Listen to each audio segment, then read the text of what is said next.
আমিও বের হচ্ছি।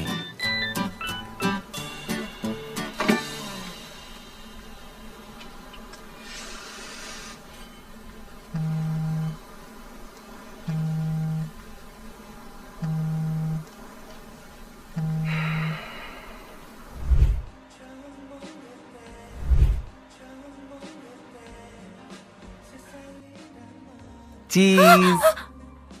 ভয় পেয়েছো? সরি, আমি জাস্ট মজা করছিলাম। তুমি চলে এসেছো? আমিও একটু আগেই তাই আসলাম। ভালোই হলো, ভেবেছিলাম তুমি অপেক্ষা করছো। কি নিতে চাও বলো? আমি ভ্যানিলা লাতে নেব।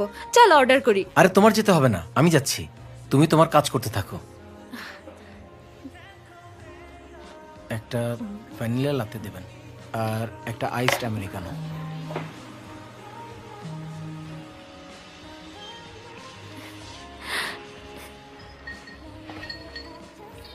এই নাও ভ্যানিলা লাতে। Thank you.